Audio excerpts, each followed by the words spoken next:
everybody. We are back again for the Hard Work Podcast, telling stories of nonprofit heroes here in Birmingham, Alabama. I am Carlisha Harris. This is my amazing co-host. I'm Stacey Lewis. Hey y'all. And today we have another very special guest, Yes. Mr. David Craig. Hello. How everybody doing? Hey, Mr. David Craig, we're doing good. How you doing, sir? That's good, man. I'm We doing have well. him in there. He is here. Yes. Yes. The man, the myth, the legend. Absolutely. Hey, I was going to say that, but that's okay. That works. That works. So thank you guys again for tuning in. We are here. We're ready to get started. So Mr. David Craig, tell us a little bit about what makes you tick. What makes me tick is results. You know, I'm all about results. I'm all about impact. And I feel like if you're not out making impact, then you're not creating a legacy. Because a legacy leaves an impact. So Already dropping nuggets, and we're just getting started. I hear that there's a story behind who you are. And just based on the answer you just gave, you are a man's man. So I kind of want to ask you, for the viewers who do not know you, because we expect this podcast to go national and things like that. Give us a little more background about who you are and how you got to where you are today. Well, a little bit about me is, you know, I grew up, I was adopted when I was 4, and that pretty much shaped my beginning. From being adopted, going through various trials in life, being in the military, being in various situations, even with criminal history, dealing with the drug game and things like that. That pretty much molded me to have the heart that I have to go out there and try to help men, equip men, teach men how to get in their rightful position. Because, you know, a lot of men don't know what their position is, but they also don't know what their identity is. So a lot of men is in identity crisis. So God, He ordained and called me to help men with their identity crisis, because a lot of them is suffering from what we call AI, which is artificial identity. Wow. I've never heard that Okay. before. I had not. Now, when we first sat down, you were telling me you're reading this book. It's called The True Measure of Men. It's not a shameless plug, but he has read it a couple of times now. Just based on what you're saying right now, and you're going to continue reading this, kind of marinate on it. What are some of the main points you can pull out of this book? Some of the main points I can pull out is, you know, one thing that he talked about is the illusion of success. And many men equip their worth with financial success, power, or status. Yeah. But these external measures are often hollow and leave men feeling unfulfilled. And money don't give you purpose. Success don't give you purpose. The only thing that give you purpose is the impact that you make. Because when you make impacts create purpose. And as long as you out there making impact, you always going to be fulfilled. And a lot of times we search for fulfillment in tangible things, but we miss out being fulfilled with intangible things. Wow. You know you're going to have to unpack that a little bit, right? just take a moment, unpack that, because you're speaking to men and you're speaking to fulfillment. Yes. And you just told us, my co-host and I, that it's not found in money. It's not found in status. No. So unpack that for us a little bit. Well, just think about, if you don't have money, will you still be effective? If you don't have status, will you still be effective? If God take away all of those materialistic things, will you still be effective and make impact to advance the kingdom? That's what it's all about. God put us here to make impact. He put us here to advance His agenda, to bring men, wealth is created through family. So if a man don't have family, he can't create wealth. You know, and wealth is more than just money. A lot of people talk about leaving an inheritance, but an inheritance is not just leaving money. Inheritance is leaving a legacy, so your kids can live through your legacy, transferring the impact that you make so they can continue to make impact. That's really good. Yeah. Can we talk about this? Men of the Kingdom. Mr. Founder. Yes. Well, Men of the Kingdom is something that, you know, I actually created it last year on paper. Okay. But I sat on it because I was praying to God to give me direction on what should I do with it. And it was something that I created out of a need that I seen in the Birmingham area, because there is nothing that I know of that men can go and be safe and unpack what their issues and unpack what they're going through, but also get strategy, get kingdom divine strategy to get them out of what they're stuck in. Okay. So when I created Men of the Kingdom, it was something that I needed, but it was also it was created from a need, because everything that has a need may impact. And because I was thinking about impact, I was thinking about my purpose, and I was thinking about my assignment, and being in the ministry, I'm like, I'm not in the church. So God said, I don't want you to go back into the church. I want you to take the church to the streets. That's good. But I want you to do it different. That's so good. That's so good. I love that, because sometimes, you know, you're called to ministry. It's not always in the pulpit. Yeah, that's right. It's in the community. Yes. And I love when God uses us to, you know, minister to other people. I want to kind of talk about your for-profit business for a minute. Immense Consultants. I know that you've been very successful over the years in what you do, but with the impact you've made for other businesses, give us a couple. Honestly, give me one example of one of your best projects with somebody just made you feel like, wow, I really made a huge impact on this person and their company. Well, one company that I worked with here in Birmingham, I worked with a lady. She was thinking about how she can get more traffic to her business. And she was spending a lot of money on marketing when it wasn't her marketing, it was pretty much the owner, you know. And with me being the type of person that I am, the way I think is very unorthodox. I'm very innovative. And I know most businesses fail because of the owner. It's not because of the business. It's not because it's something that the business is not doing right. It's something that you're not doing right. So with that owner that owned that business, I went in and I looked at the business. Not only I looked at the business where it at, I looked at where the business, where she's trying to take the business. But once I looked at where she's trying to take the business, I looked at what's holding the business back. Not only the business, but personal as well. And when I identified all those things, I came up with a strategy, because I knew if I can get the owner out the way, I can catapult the business. And a lot of times we go in and we try to fix the business, but the ultimate problem be the owner. Now, I'm going to stop you right there, because I've heard you say that before. You said it is vital that I get the business owner out of the way. Yes. To help them see their business objectively. Yes. So that we can help them build, grow, and expand. Yes. Tell us how does that strategy work for you, and how do you feel about it? Well, it's biblical. I meet them where they at, I see where they're trying to go, and I focus on what's holding them back. So I give you strategies to what's holding you back. So what I do is I coach the owner, but I consult the business. Wow.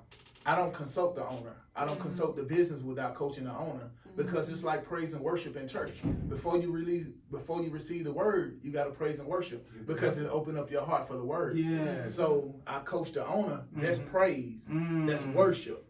But consulting the business, that's when I give the word. So I operate my business like a ministry. That's good. I was just about to ask you that, literally. How That's spirituality play a role in how you conduct it, and how you also interact with other people. Well, it plays a lot, because a lot of times when I'm talking to people, I'm giving them text. Yeah. I talk in the word. So I study the word so much that that's all that's in me. So when I'm talking to a person and we having a regular conversation, I'm really ministering to them in a conversation, and they don't know it. If you're not a person that studied the Bible, then you wouldn't know it. But, you know, because God called us to be disciples. We have a great commission. That's right. So in all that we do, get understanding. So my way of understanding a person is giving them the word, because they say you try spirit by the spirit. That's good. So if you want to know if this person is wicked, start talking in the word. And if they get upset or if they get disturbed, then you know that that's a person not to talk to. Yeah. Wow. Because they don't want to receive it. Yes. Yeah. Wow. Demons tremble. So knowing that, I just use what is in the Bible. So I just take what's in the Bible and I apply it to my life. And clearly you're unashamed of it. I mean, No. that is, Can't be I mean, You really can't be. right. Yeah, I'm no. just, it's, I feel Because he like- said, if you be ashamed of me, I'll be ashamed of right. you. Right, So, right. I would say Just- this too, like, you know, in a world I feel like now that's really very sensitive and they kind of take everything personal. How do you combat that in your business by basically letting people know, like, this is who I serve. If you don't serve him, that's okay, but I'm not going to not talk about him. How do you go about that? well, it's always a strategy Mm-hmm. in everything that you do. Mm-hmm. You know, Jesus didn't go and tell people that he's God. He just validated the principles. That's true. He just talked in the word. Mm-hmm. He didn't tell the devil when he was tried on his fast that I'm God in the flesh. He just quoted the word back to him, and he didn't give text. And a lot of times he would quote Deuteronomy. But you know, when I'm talking to someone, whether they, regardless of what religion they are in or whatever, you know, I just talk in my normal tone. I don't have to tell you, oh, I'm a believer on this, on that. I just carry myself in the way that God wants me to present myself, and I present myself in that way. And if it makes them uncomfortable, then that lets me know that that's not the person that I need to be working with. So I like those principles you have for your business. Would you say, and I'm asking your opinion, and I know your opinion will be biased, but would you say that has helped or hurt your business? Well, really, I really can't say it has helped or hurt my business, but it has helped me. Ooh, that's good. Because, That's good. you know, I'm not so much as worried about how many people I can work with. I'm so much worried about how many people I can help. Mm-hmm. Not only in their business, but lead them back into the kingdom. Mm-hmm. That's good. So, you know, I'm not focused on quantity. I'm focused on quality. Yeah. Because So when you good. because there's more value in quality than quantity. Correct. I think that what sets you apart too, that you just honestly just be yourself. Yes. Yeah. And I think that people paint Christianity as this, oh, I gotta Yeah. be stiff all the time. Like, he's just really No, he's no, being no. a super cool dude, and it's like people really don't mind being approached by that either. Yeah. That's right. So I think that helps as well. That's right. If Christianity was stiff like that, Mr. David Craig just made it cool. How Yeah. about that? He just made it super cool. Yes, he did. But it's not still. You know, Yeah, but No. people have such negative kind of, cause they don't really know. And what I'm learning too is that people will never study the Bible; they'll study Christians. yes. Mhm. So, And that's what religion do. Yeah. Religion puts you in a box. yeah, it does. Yeah. It does. But when you have a kingdom mindset, Mm-hmm. when you think about a kingdom person, you think about a person dominating the earth. Mhm. When you think about a religious person, you thinking about a person that earth is dominating and they just trying to get away from the earth. Wow. I have never heard that. Yes. Okay. Because when Jesus said in John, he said, I came to give you life and life more abundant. Mhm. Right. Right. He didn't come to give us death. Mm-hmm. Hmm. So That's good. knowing that, you know, if Jesus came to give us life and life more abundant, that means that we can have our heaven on earth. But that also means if we dominating in heaven, we can dominate on earth. Who we have That's authority? good, man. We That's have right. authority. That's right. We take dominion. That's right. And I want to go right back to men of the kingdom. That is actually one of your principles about teaching men their authority Yes. and their position Yes. in the kingdom. Yes. Let's talk about that. Well, what I do with men of the kingdom, God, he gave me this thing. He told me men need to be equipped because men are builders. And the only way you can build is with tools. Mm-hmm. You Okay. can't build anything if you don't have the right tools. You So can't take a wrench and nail a nail. You can try, but you're not going to be as successful as you are with a hammer. That's right. So That's right. knowing that God gave me this idea and he gave me these strategies to put in place to lead men back to him. Mhm. Because most men, the reason why most men don't go to church is most men don't want to be preached at. I get preached at home. I'm just being honest. That was You the know, truth. You know, and it ain't so much as hearing the truth, but even if you telling me the truth, even if you telling me all of these things, I don't want to be preached at. Yeah. Right. You know what I'm saying? And a lot of times, if you preach it, it may not be the truth. You get what I'm saying? Understandable. So Yeah. knowing that God told me because men are builders, they Mhm. need strategy. Mm-hmm. You can't build without a blueprint. Because if you try to build without a blueprint, then what are you building? Your blueprint is the vision of what you're trying to build. Yeah. That's good. So because I know your blueprint is the vision that you're trying to build, then I just give men strategy. And he said, if you give them strategy, they'll come back to church. Because now they will understand the preaching, because the reason why so many churches are filled with women is because women like preaching because it stimulates their emotions. Men are not emotional creatures. So because men are not emotional creatures, they look for strategy. I know I'm doing wrong, but give me a strategy on how to get out. That's good. Okay. Yeah. Okay. But they want something more like tangible. Is that They what want you're saying? something more tangible. Okay. See, and that's why you have more women in the church. I guarantee you, if you take a poll right now in every church in this nation, I bet every church have over 60% women. Because the men, they're not going to church. So instead of getting them to go to church, let me get you to come to this ministry where I can teach you, where I can equip you, where I can pour into you. Right. Straight from the Bible. But give you strategy.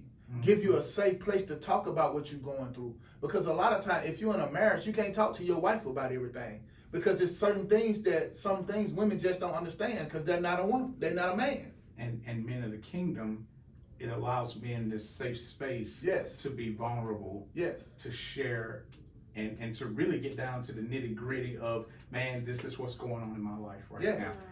Yes.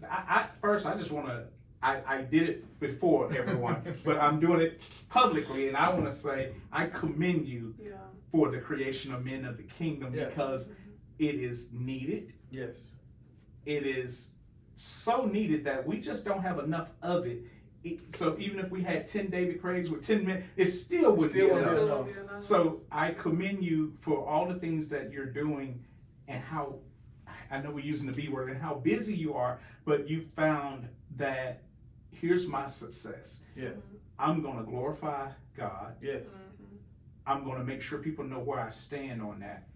And Men of the Kingdom is sort of an extension of your admiration to God. That's so awesome. I want to piggyback off of that too, because I feel like there's always safe places for women. But I feel like men are always being together and really like it's because of the emotional piece or just being vulnerable and really telling what's going on. It can be hard sometimes. So I appreciate you just keep creating that safe space and letting them know like, hey, nobody's here to judge you. I'm here to help you. It's none of that, So just hearing what's going on, I definitely appreciate it as well. Not a man, but I know you all need that too. Yeah, we do. And we do. And the thing is, men don't talk. Men don't show emotions. Men don't cry. Tears. But they cry with their actions. And a lot of times you don't understand why they do certain things. It's because that's the way they cry. And a lot of times a woman look for a man to be emotional. But a man is not. He's emotional, but he shows his emotions in different forms. It could be aggression, it could be anger, it could be infidelity, it could be anything. But that's how he show. That's how he cry. That's how he cope. So knowing that, I've been through a lot. So because I've been through a lot, I take what I've been through. I pray about it, and God give me a strategy on how He got me out to get other people out. And that's what it's all about, because we all called to do something. I found my purpose in helping others because that's what my heart is for. My heart is for the people. And it's so funny. I got to talk about that. You found your purpose in helping other people. Yes. That's exactly why you're on this podcast. Yes. That's exactly what this is about. It is hard work. It is taking what either we've been through or what we created or where we are, all of those different parts of it, and saying, here's how I want to help the next person. It is awesome having you on our podcast this afternoon. This is a real treat for us. And just because I didn't say his name enough, Mr. David Craig, he's here with us, and we're so thrilled that you're here, It's sir. a blessing to be here. I'm thrilled. When I found out about this podcast months ago, I was like, man, I got to find a way to get on now. That's easy. So shameless plug. There's some other things we didn't talk about. Do we have a few minutes? We got a few minutes. Absolutely. We're going to talk about among the other things you do, you are the program director Yes. for the Birmingham Jumpstart Workforce Development Career Readiness, all that. That's a long title. Okay. You do that too. Tell us a You little being bit shy. about that. Yeah. I was hoping he was going to lead with that, but he didn't. So let me bring that up. Well, thanks to you, Mr. Lewis. Well, that was another person too. And Jabril. Yeah. You know, thanks to the whole Birmingham Jumpstart team for trusting me. You know, I had this vision of creating an entrepreneurship center. Okay. This is something that I'm very dear about because I know in the minority community, that's something that is underserved. So I recognized that problem. So God gave me all of these creative ideas, and I just started in my downtime. I just started creating curriculums for people that want to get in business. I took everything that I learned from reading in books, everything I learned from studying the Bible, business in the Bible, how Jesus established the ultimate business, which is, you know, he established the first church. But I even go all the way back to when God created the earth, the heavens and the earth, which was a even bigger business. But the church is bigger than anything because the church is collective. It's more than just people. Correct. You know, Yeah. so taking all of those things, I put those things into different curriculums because I feel like, you know, whenever you create a business, your business should have purpose. Not only your business should have purpose, but your business should make impact. Because you can't make profits without impact. And if you make impact, the profit's gonna come. That's right. Because profits is attracted to impact. Mm. So if you market the impact, the money is gonna come. And that's something that God showed me. So I just started creating different curriculums and things like that. And one of the curriculums that we're using right now for the Birmingham Jumpstart entrepreneurship program is the Dreamers program. And this program is for anybody that have a dream. And a lot of times people have fantastic ideas, but those ideas don't make money. That's not a market for that idea. You know, that the market can be scalable. So going through this program, you get to take your idea and other ideas and see what is going to make money. But before you do all that, you got to understand why you want to be an entrepreneur.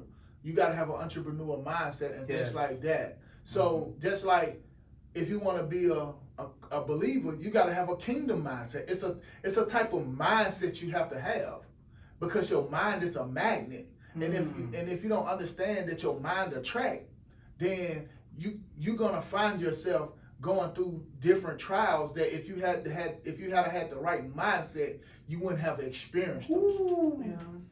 Ooh, that's a whole lot. Yeah. That's a whole lot. I'm just trying to see what we want to pull out and talk about. Mindset. Yeah. I am a big believer that if you dwell on it, so let's make sure we're focusing on that which is going to be impactful. Yes. That which is positive, to say positive, but that which builds. Yes. Right? For you, I know this, and I want to make sure that they know this. I know you read a lot of books. Yes. I read more than the Bible, y'all. Just let y'all know. Having said that about books, it's my way of saying to you, is that your way of expanding or acquiring more knowledge, or seeing if, you know, this lines up with where I am, where I'm going, looking for the author's mindset? How does that play a factor for you? Well, I do more than just read books. I also, like every day, I find 25 articles on what I want to learn, and I read them. So I spend a lot of my time, I make time to read. Yes. So what people don't understand is, you know, I have a schedule. So I have a set time for everything. I don't take a meeting before 9 o'clock. I don't take a meeting after 6 o'clock. Oh, wow. Okay. So in between that, though, that is and if I have some free time in between, I find time to read.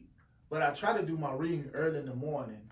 Right after I pray and do everything, I try to read for like an hour. I try to. I don't always do that. No, but I for the most part, I try. Yeah. But I also journal a lot. Yeah. So that's because I powerful. journal, Mhm. God is able to give me downloads from different things that I've read during the day. Something may pop up on Google. I love the Google app, y'all. The Google app is my friend because I have it set on everything that I want to know about. Right. Because I want to filter out the noise. Mm-hmm. And a lot of times we spend a lot of time with a lot of noise in our ear, and we don't get a good sound. So I always look for a good sound every day. Wow. Unfortunately, we do have to wrap up. And Yes. I'm actually pretty upset right now. Maybe we can do a part 2. Yeah, there has to be. I would like that. Yeah, I Listen, believe this we're gonna ask our director if he'll let us do a I'm part sure 2. he I'm will. sure he will. But like He- a foreshadow, this is very meaty stuff. So I hope y'all are taking notes somewhere. But This is as so we good. just kind of close, we ask every guest to define hard work for themselves. So how would you define hard work? Hard work is really doing not what fulfills you, but what fulfills God's purpose for you. Whew. And when I look at that, I always ask God, like, what are your plans for me today? Mhm. Instead of what are my plans for me? God, what are your plans? Because if you commit your plans to the Lord, He will establish your steps. That's right. That's good. And I want God to lead me in the right direction. In order for Him to do that, I got to allow Him to establish my steps. So when He established my steps, that's the desires of my heart. Yeah. Wow. Yeah. Because He'll give you the Desires of Yes. your A heart. lot of folks think it's what we want, but it's Yes. like, no. It's what He wants. He's, wow. Yeah. That's like right on point. Yeah, that's a Amazing. great way to end it. Brilliant answer. A lot of nuggets. Yeah. Yeah. For sure. Thank you all for tuning in for this episode of Heartworks. And Ms. Carlisha. Catch us again for part 2. Obviously, he has to come back. Yes. Yes. We thank you all. Subscribe, like, share, and we will see you next time. Bye, y'all. Thank you so much. Thank you. That was amazing. Yeah.